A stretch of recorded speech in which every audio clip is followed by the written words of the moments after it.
Praise lord. యూట్యూబ్లో ఈ వాక్యం వింటున్న ప్రతి ఒక్కరికి మన ప్రియమైన యేసుక్రీస్తు నామంలో శుభములు తెలుపుకుంటున్నాను. ఈరోజు మనం ధ్యానించబోయే అంశము దేవుడు మనిషిలా చూడ్డు. ఈ అంశం కొద్దిసేపు ధ్యానించమని దేవుడు నన్ను ప్రేరేపించారు. అయితే వాక్యంలోకి వెళ్ళబోయే ముందు ఇప్పటి వరకు నా ఛానల్ చూసుకొని సబ్స్క్రైబ్ చేయని వారైతే దయచేసి సబ్స్క్రైబ్ చేయండి. నన్ను కొంచెం సపోర్ట్ చేయండి. మర్చిపోకుండా వాక్యం నలుగురికి షేర్ చేయండి, ఇంకా లైక్ చేయండి. మీరు లైక్ చేయడం ద్వారా వాక్యం నలుగురికి రీచ్ అవుతుంది. ఇక వాక్యంలోకి వెళ్ళిపోదాం. మొదటి సమూయేలు గ్రంథము 16వ అధ్యాయం 7వ వచనం చూసినట్లయితే, మనుషులు లక్ష్యపెట్టు వాటిని యెహోవా లక్ష్యపెట్టడు.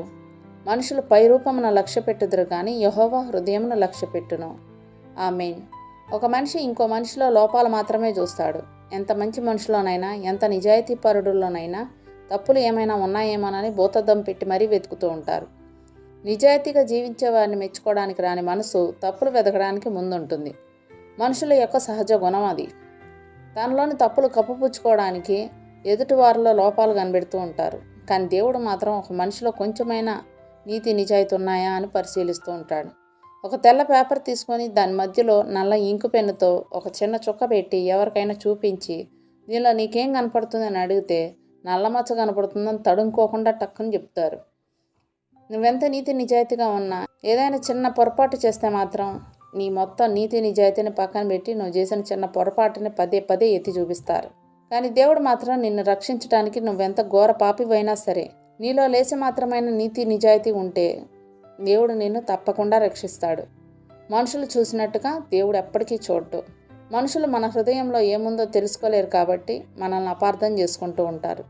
అయితే దేవునికి మన హృదయం స్పష్టంగా కనిపిస్తుంది. హృదయాంతరంగంలో మన ఆలోచనలు ఆయనకి తెలుసు కాబట్టి మనుషులు చూసినట్టుగా దేవుడు చూడ్డు.